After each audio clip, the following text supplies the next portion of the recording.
Je vais commencer cette présentation par des remerciements et une pensée amicale à mon ami Layashi Chabraoui. Il est absent aujourd'hui, c'est lui le papa de ce congrès, et c'est lui qui m'avait invité.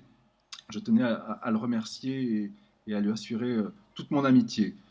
Je vais vous parler donc des centres nationaux de référence, des CNR, mais aussi d'un nouveau label, les LBMR, Laboratoires de biologie médicale de référence, dont Bernard Gouget, le trésorier de l'IFCC et président du comité de sélection. Ma conférence va donc vous présenter ces deux labels français et aussi l'incompréhension et les problèmes générés par la création récente de ces LBMR, d'où mon sous-titre, un millefeuille bien français. On a le chic en France de complexifier les choses en créant des structures multiples en charge du même sujet et donc de compliquer les centres nationaux de référence pour la lutte contre les maladies transmissibles. Eh bien, ils existent depuis 50 ans maintenant. Ils ont, pour la surveillance des maladies infectieuses, Santé publique France s'appuie sur ce réseau de 43 centres nationaux de référence. Les centres nationaux de référence, les CNR, ce sont des labos localisés au sein d'un établissement public ou privé de santé, d'enseignement ou de recherche. Il y en a plusieurs à l'Institut Pasteur, par exemple. Ils sont nommés pour 5 ans par le ministre chargé de la Santé, sur proposition de Santé publique France, après un appel à candidature et une évaluation des candidatures par un comité d'experts, le comité des CNR, ce comité des CNR que je préside. Les directeurs de chacun de ces CNR sont soumis à une déclaration publique d'intérêt pour vérifier qu'il n'y ait pas de conflit d'intérêt dans les conseils qu'ils donnent à propos des pathogènes dont ils sont responsables. Ces CNR ont 4 missions qu'on va voir ensemble: expertise, conseil, contribution à la surveillance épidémiologique et alerte. On va commencer par l'expertise. C'était le premier métier de ces CNR il y a 50 ans, l'identification, la caractérisation des souches adressées par les laboratoires de biologie médicale pour lesquelles les techniques d'identification ne sont pas disponibles couramment. C'est-à-dire, c'est la caractérisation génotypique ou phénotypique de souches des agents pathogènes dont ils ont la charge, en propre, ou alors dans le cadre d'une approche en réseau. On parlera de ces réseaux des CNR tout à l'heure. Ces CNR assurent la gestion des échantillons biologiques collectés et des bases de données qui leur sont relatives. Ces échantillons, ces collections, restent la propriété de l'État, ils ne sont pas la propriété des CNR ou des instituts qui les hébergent. Ils vont développer ou valider des tests diagnostiques, ils participent aux recommandations concernant les examens de biologie médicale, les techniques de diagnostic, d'identification, de typage.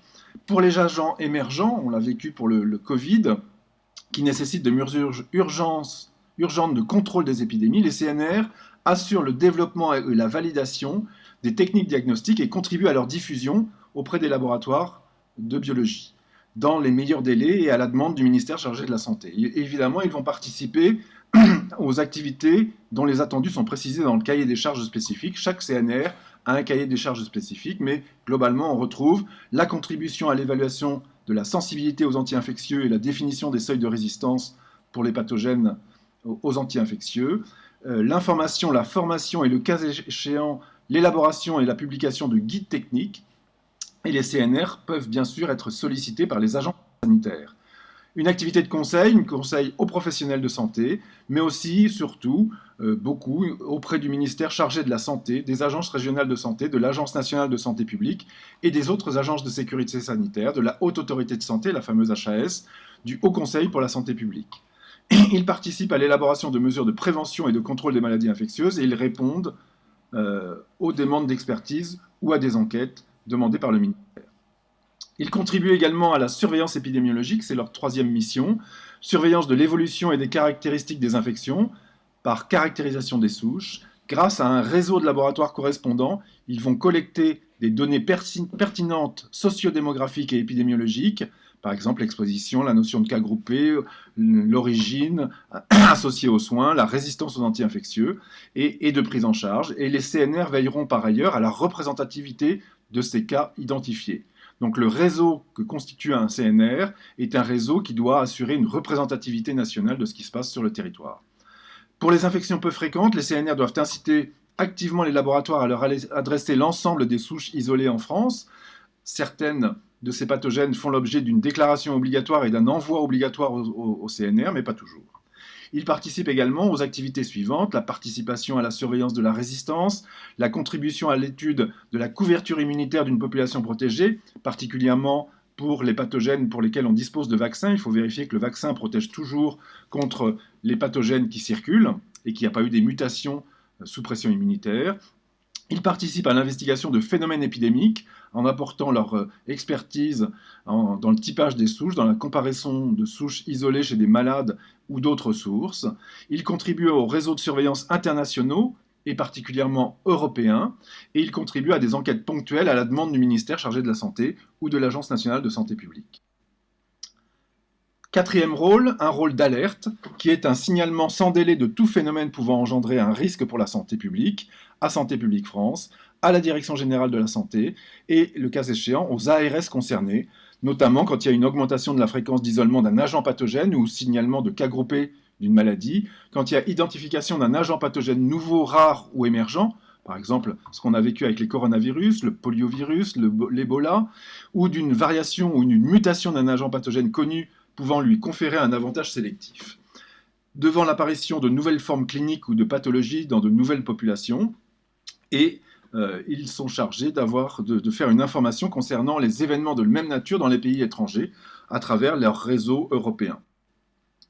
Le comité des CNR, qui est le comité qui va évaluer et qui va sélectionner ces différents CNR, donc un comité des centres nationaux de référence, est placé sous la responsabilité du directeur général de Santé publique France, qui est une directrice actuellement.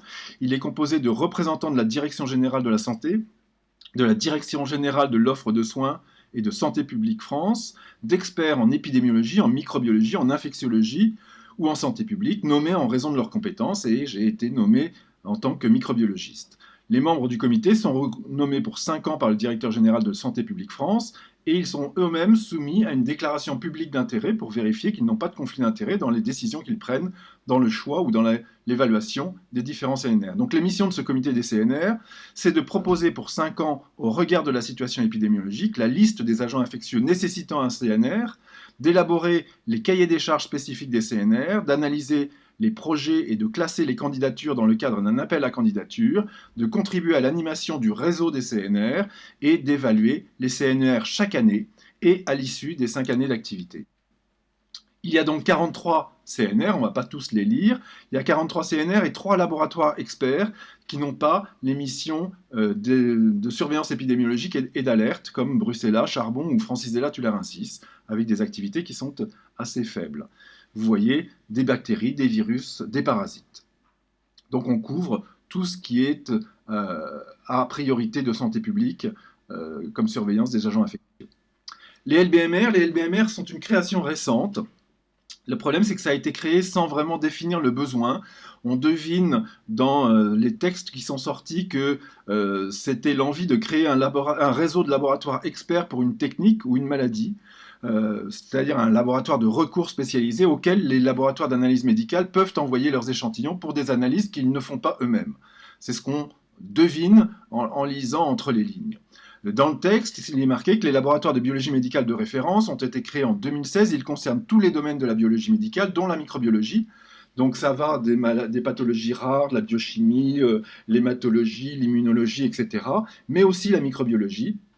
Et ils nous disent, un LBMR est un laboratoire de biologie médicale qui doit justifier d'une compétence de haut niveau sur les 3 phases préanalytique, analytique et post-analytique pour les examens de biologie médicale déterminés ou pour des examens de biologie médicale relatifs aux pathologies déterminées. Il doit être accrédité pour cette analyse. On voit que c'est très centré sur une analyse particulière, mais ça peut être aussi centré sur une pathologie. C'est ça qui est plus étrange. On a vu des LBMR sur l'endocardite se créer. Il doit répondre à un besoin de santé publique, et le principal besoin de santé publique qu'on comprend à travers ces textes, c'est de permettre d'assurer un diagnostic sur le territoire. Malheureusement, on verra qu'on a confié à ces LBMR d'autres missions de santé publique qui sont souvent redondantes avec celles des CNR. Assurer pour ces examens en application de l'article des missions de santé publique suivantes, et là on a une petite liste de missions qui sont confiées au LBMR.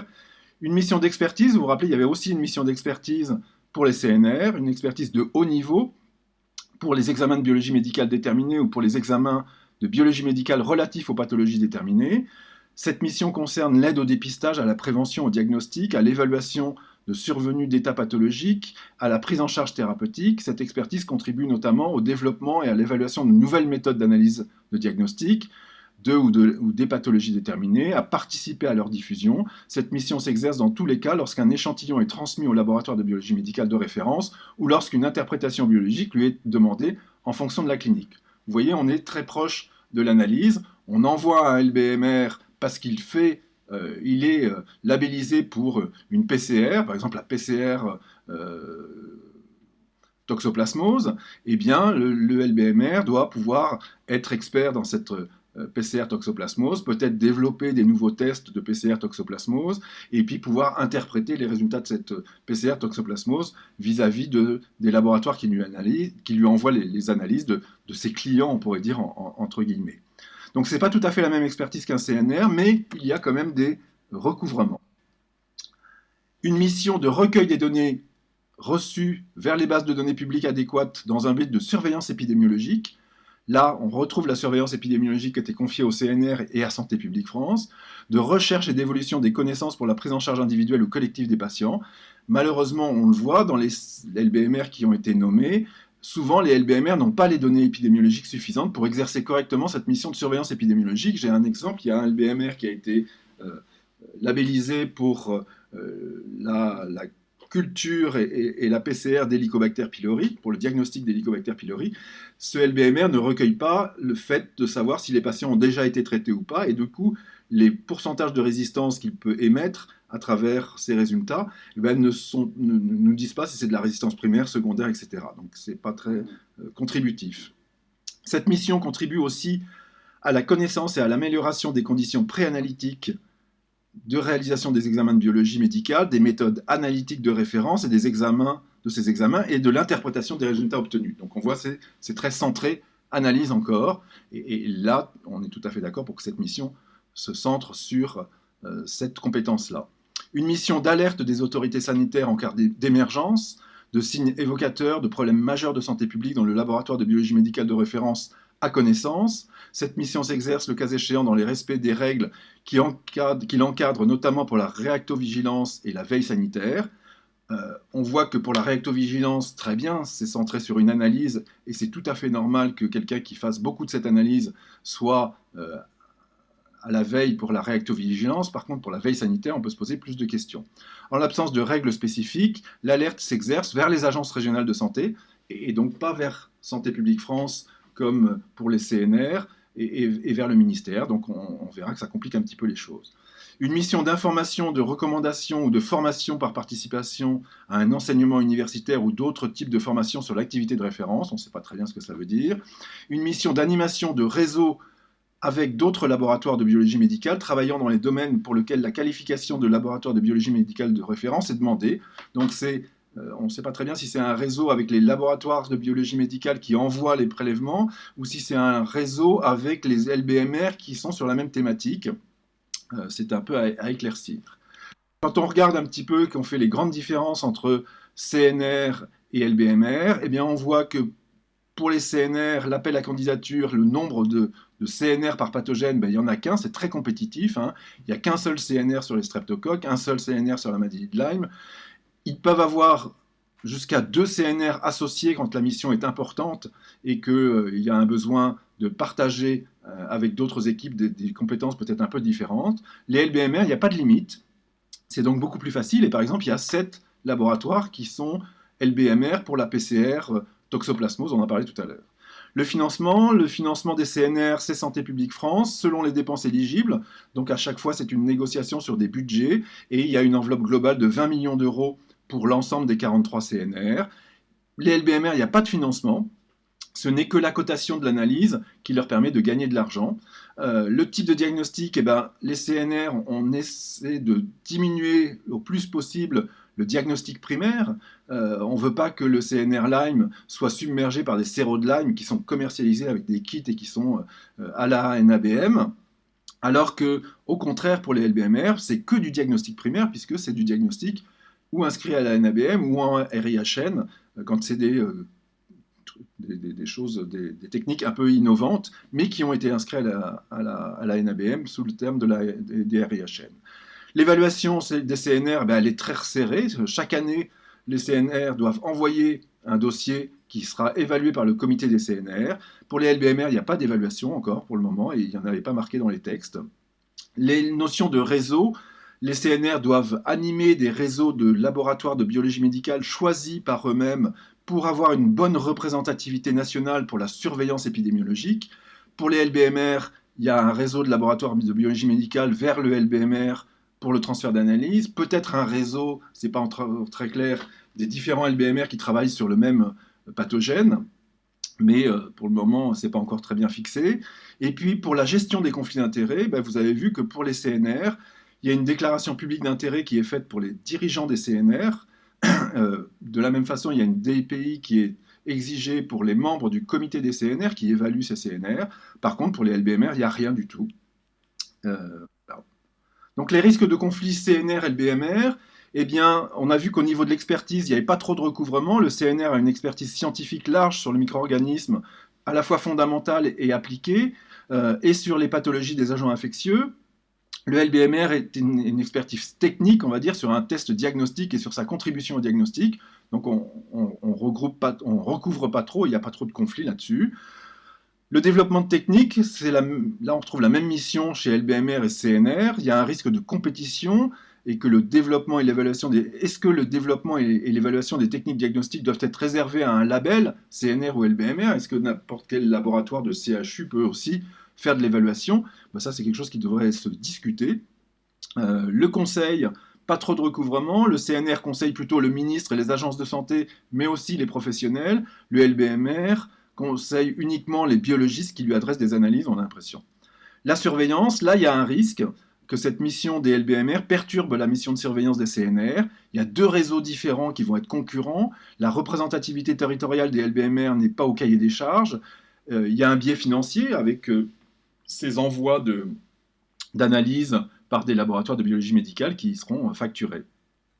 L'alerte, là aussi, il y a un risque de concurrence des deux systèmes d'alerte, avec un risque de perte de temps à essayer de croiser les alertes de deux systèmes, avec le CNR vers Santé publique France et la DGS, les LBMR vers l'ARS et j'imagine derrière vers Santé publique France et la DGS. Donc là, il y a des problèmes sérieux sur ces deux dernières missions de surveillance et d'alerte. Alors, à quoi on pourrait penser pour améliorer, vraiment, on le souhaite, pour un bon fonctionnement entre CNR et LBMR, maintenant que ça a été créé? Bah déjà, je vous redis que moi, je pense qu'il n'aurait pas fallu créer des LBMR dans le champ des agents infectieux, parce que c'était... Alors, on est monté au créneau auprès de la DGS et tout ça, mais c'était trop tard, malgré nos avertissements. Ce texte de création des LBMR est trop ambitieux et sur les missions des LBMR, il a été visiblement copié sur celle des CNR et c'est tout ça qui apporte ces confusions et ces incompréhensions.